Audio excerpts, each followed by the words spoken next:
जो हिंदू को जगाने का बात कर रहे हैं, क्या वहाँ पर किसी भी हिंदू को पूजा पाठ करने के लिए आता है कि नहीं? जो हनुमान चालीसा पढ़ा जा रहा है या पढ़ाया जा रहा है, तो क्या उनको किताब में जय श्री राम का नारा उनको खुद लगाने के लिए आ रहा है कि नहीं?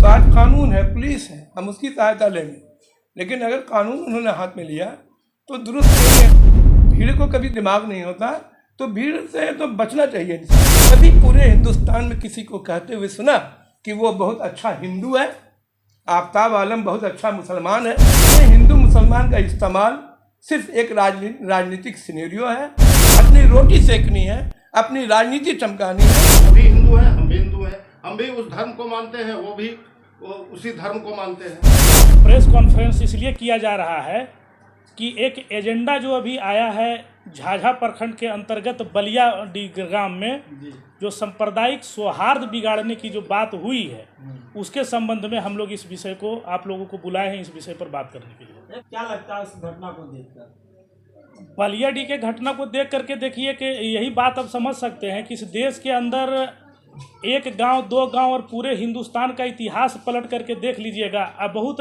डिफ्रेंसिएशन नहीं है इस देश के अंदर कि कहीं भेदभाव हो रहा है धर्म के नाम पर। सभी लोगों को समान अवसर मिलता है, चाहे वो कोई भी हिंदू कम्युनिटी के लोग हो या इस्लाम के मानने वाले लोग हों या तो फिर सिख, बौद्ध, जो भी जिस संप्रदाय से हैं, यहाँ पे सब लोग अपने अपने धर्म का प्रचार अपने तरीके से कर रहे हैं। और जैसे बलियाडी का भी बात कर रहे हैं, तो बलियाडी में भी जो भी 4 घर हो, 10 घर हो या 20 घर हिंदू हो, तो आप वहाँ जा कर के पता कीजिए, जो हिंदू को जगाने का बात कर रहे हैं, क्या वहाँ पर किसी भी हिंदू को पूजा पाठ करने के लिए आता है कि नहीं? जो हनुमान चालीसा पढ़ा जा रहा है या पढ़ाया जा रहा है, तो क्या उनको किताब लेकर के हनुमान चालीसा पढ़ने के लिए आ रहा है कि नहीं? दूसरी बात है, या जय श्री राम का नारा उनको खुद लगाने के लिए आ रहा है कि नहीं? या वो अपने घरों में या उनके पूर्वज जिस भी धर्म को मानते होंगे, अगर हिंदू विचारधारा से वो है, तो वो खुद पूजा पाठ कर रहे हैं कि नहीं? जब वो धार्मिक रूप से खुद सक्षम है और खुद उस चीज़ों को आगे बढ़ा रहे हैं या कर रहे हैं, या मान्यता जो भी है उनका, तो फिर किस टाइप का ये जागृति करने के लिए वहाँ गए थे? हिंदू जगाने की बात कहा जा रहा है कि हिंदू को जगाने की बात करते हैं। जैसे देखिए, हिंदू जगाने की बात करते हैं तो उस हिंदू के जागने से क्या बेनिफिट हो रहा है, इस बात को जानने का प्रयास कीजिए। एक अभी कुछ दिन पहले घटना हुआ था जम्मू में ही 2017 में, उसके बाद घटना हुआ बानपुर में भी। इससे कितने हिंदू जागृत हुए? क्या हिंदू जगाने का मतलब होता है कि जो दलित, पिछड़ा, शोषित, वंचित समाज के लोग हैं, जिनका अधिकार छीना हुआ है, जो वीडियो सामने में आया है अभी फेसबुक के माध्यम से या व्हाट्सएप के माध्यम से सर्कुलेट हो रहा है, तो कहीं तो ये नहीं कहा गया है कि दलित, अति पिछड़े या अल्पसंख्यक समुदाय के लोगों को जमीन नहीं है तो हम हिंदू एक होकर के जमीन मुहैया करा देंगे। जो भूमिहीन लोग हैं या जिनके पास आवास नहीं है, हम हिंदू एक होकर के इनको आवास योजना का लाभ दिला देंगे। या विद्यालय में जिनके बच्चे पढ़ते नहीं हैं, हम उनको पढ़ने का अधिकार दे देंगे। या आरक्षण से जिनको घाटा हो रहा है या लाभ हो रहा है या जो भी चीज़ें हो रहा है, तो हम आरक्षण के लिए, अधिकार के लिए लड़ाई लड़ेंगे। ऐसी बात तो उसमें कहीं हम लोग को सुनाई नहीं पड़ा। एक बात सुनाई पड़ा, उसमें वो खुद नगर परिषद के उप सभापति हैं, यानी कि वो वाइस चेयरमैन है, और वो बात करते हैं कि हिंदू राष्ट्र की बात करते हैं। तो बताइए, हिंदू राष्ट्र में नगर परिषद के चेयरमैन और वाइस चेयरमैन का चुनाव नहीं होता। हिंदू राष्ट्र में केवल हिंदुत्व होता है, और ब्राह्मणवादी जो व्यवस्था है मनुस्मृति का, उसमें केवल एक जाति सर्वोपरि रहेगा जो नीति तय करेगा, और हम लोग सभी उसके खेबनहार रहेंगे, हम लोग उसके सब सेवक रहेंगे। तो वो खुद रह करके इस बात को कर रहे हैं, जबकि उसमें तो ऐसा कोई बात था नहीं। शिक्षा, स्वास्थ्य सेवा या कृषि से संबंधित किसी भी चीज़ों के बारे में तो वो बता नहीं रहे थे। वहाँ के लोगों को कानून हाथ में ले लिया, क्या कहना चाहिएगा? वहाँ के लोगों ने जो कानून हाथ में लिया, किसी कीमत पर ये दुरुस्त नहीं है, किसी भी कीमत पर। क्योंकि आज हमारे देश में संविधान लागू है, निश्चित रूप से लागू है, हर कीमत पर लागू है। और संविधान इस बात की इजाज़त थोड़ी देता है कि हम, कोई अगर आकर के हमसे शरारत करने आया है, तो आज कानून है, पुलिस है, हम उसकी सहायता लेंगे, लेकिन अगर कानून उन्होंने हाथ में लिया तो दुरुस्त नहीं है। लेकिन ऑन द अदर हैंड ये सोचिए ना कि पूरे भारत में आज के डेट में अक्सर व बेशतर बातें ये होती है कि अक्सर सुनते हैं टीवी में या मोबाइल में, जहाँ भी, कि वो कोई जुलूस निकल रहा है, एक सिनेरियो बन गया। वो जुलूस जय श्री राम का नारा या जो भी नारा 19-20 भी कुछ अच्छा बुरा नारा लगाते हुए मस्जिद के पास से गुजर रहे हैं।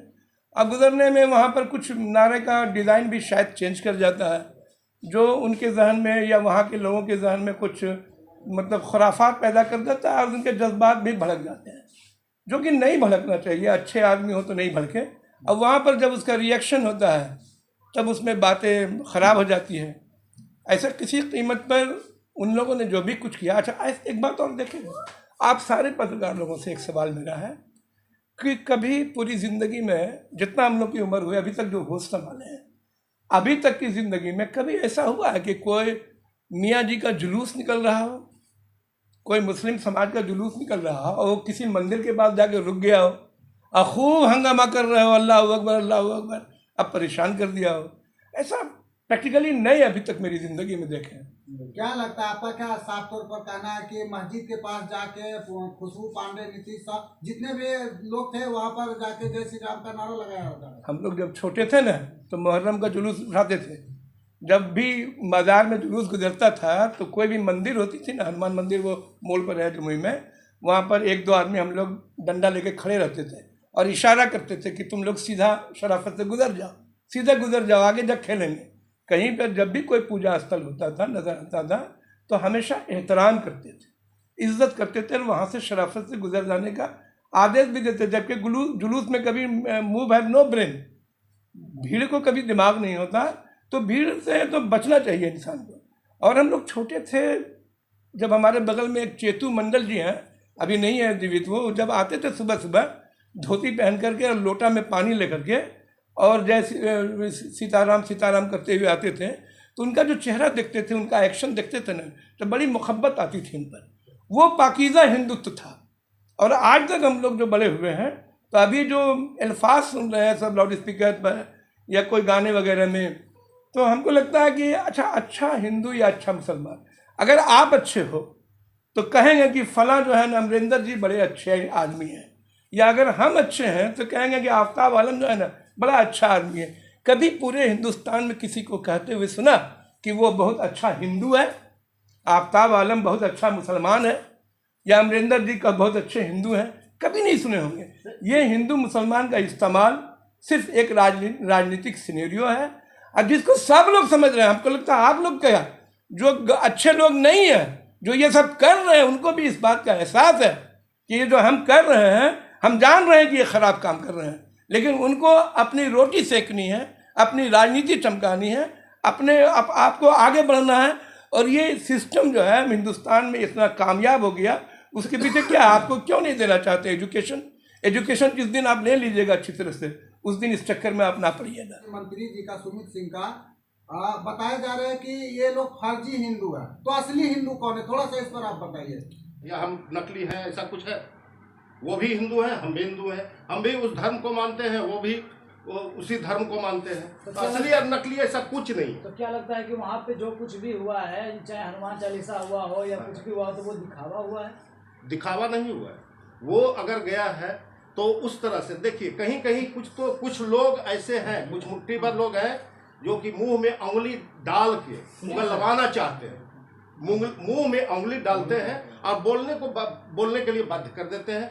माने उकसाव भाषण दे देना है, भड़काऊ भाषण दे देना है, जिससे कि हमारा सौहार्दपूर्ण वातावरण बिगड़ जाता है। क्या लग रहा है इस पर हम लोग जी, तो क्या लग रहा है कि इनका मनसा मैं वैसा कुछ मैं नहीं बता सकता हूँ, क्या मनसा उनकी मनसा वो जाने, लेकिन हम भी हिंदू हैं, इससे इनकार नहीं किया जाता। हम कंप्लीट हिंदू हैं, जो जितना हिंदुत्व उनमें है उतना हिंदुत्व मुझ में भी। क्या लगता है कि वहाँ जो कुछ भी हुआ है, तो जिसकी गिरफ्तारी हो रही है दोनों पक्षों की तरफ से, तो क्या उचित कार्रवाई हो रही है? सबसे पहले तो जो भी संविधान को तोड़ा है उसके खिलाफ कानूनी कार्रवाई होनी चाहिए, चाहे हम हो चाहे आप हो।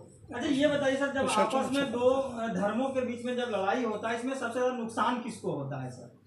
सबसे ज़्यादा नुकसान जो गरीब होते हैं ना, जो सबसे पिछड़े होते हैं, जो सबसे तरक्की में सबसे निचले पायदान पे हैं, और जो भटकाए गए लोग हैं, 18 से 25 बरस 26 बरस के, हिंदू हो या मुसलमान हो, जो भटकाए गए लोग हैं, चूँकि उनका फ्यूचर ख़त्म हो चुका होता है। ऐसे लोगों को जानते हैं जो ज़िंदगी भर बजरंग दल में रहे, हम एक आध दो जानते हैं, आसपास के मेरे लोग हैं, वो बेचारे ना पढ़ सके ना आगे बढ़ सके, वो ठेला चला रहे हैं आज। वो हमारे इस तरह के लोग हैं, हमको हमदर्दी है उनसे, मेरे दोस्तों के बच्चे हैं, हमको अफसोस होता है इसलिए जो बजरंग दल में रहेगा वो ठेला चलाएगा।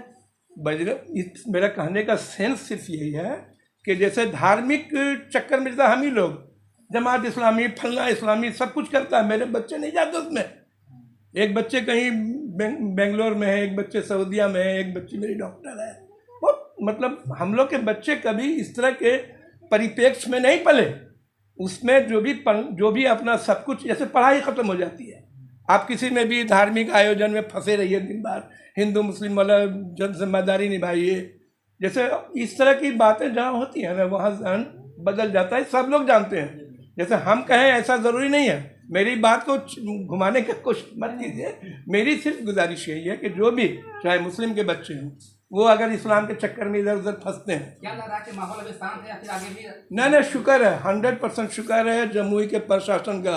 आप सब लोग भी तारीफ कीजिए, जमुई के प्रशासन का बहुत तारीफ कीजिए। हम बहुत शुक्रिया अदा करते हैं। बहुत ज़िंदगी में बहुत दिनों के बाद इतना अच्छा एक्टिवनेस प्रशासन का जमुई में देखे हैं, और इतना बेहतरीन एक्टिवनेस था कि मत पूछिए।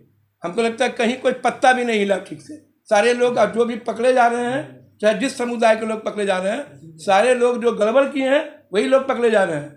और आने वाले वक्त में भी चाहे बड़े पोस्ट पर रहने वाले लोग हों, चाहे पदवी धारण किए हुए लोग हों, चाहे कोई शेर हो चाहे गीदड़ हो, जो भी शरीफ या शरीर होंगे ना, गड़बड़ लोग हैं, वो सब चले जाएंगे। और हम तारीफ करते हैं डीएम साहब, एसपी साहब के पूरे प्रशासन का, इसमें कोई शक नहीं है। आशीष जी, मेरा एक सवाल होगा आपसे कि क्या हिंदू नेता को कितना मदद करता है आपके नज़र में, क्या लगता है?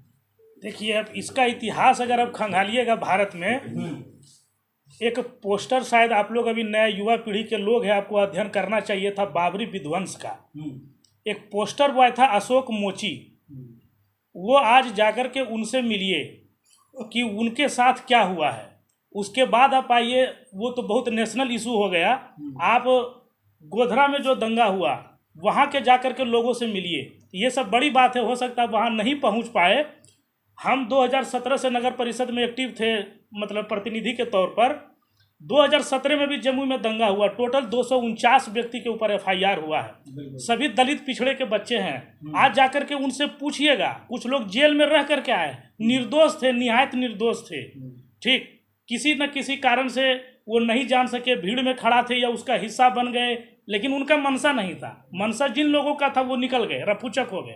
उनसे जाकर के पूछिए कि जब आप जेल में चले गए और आपका आर्थिक नुकसान हुआ, तो क्या आपके बेटे को, बच्चे को पढ़ने के लिए कोई हिंदू संगठन चंदा दिया था कि आपका बेटा को ऑक्सफोर्ड में नाम लिखवा देते हैं, आप जेल चले गए हैं, क्रांतिकारी शामिल हुए हिंदुत्व के नारे में, तो हम आपका DAV में आपके बच्चा का एडमिशन करवा देते हैं। उनका अगर घर में किसी बेटी का ऑपरेशन कराना हो या बीबी का ऑपरेशन कराना हो, तो मैक्स में जाकर के हॉस्पिटल में और अपोलो में इलाज करवाए हैं चंदा दे करके। उनसे मिलिए। एक मुद्दा अभी काफी ज्वलंत चल रहा है कि हिंदू समाज को क्या मंदिर में अब आरती करने के लिए, हनुमान चालीसा करने के लिए आप पुलिस से इजाजत लेना पड़ेगा?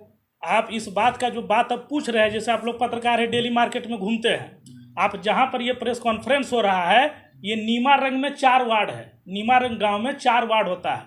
अगर आप लोग जिस गली से भी गुजर करके आए होंगे, आप रिकॉग्नाइज नहीं कर पाइएगा कि कौन सा घर हिंदू का और कौन सा घर मुसलमान का है। यहाँ इस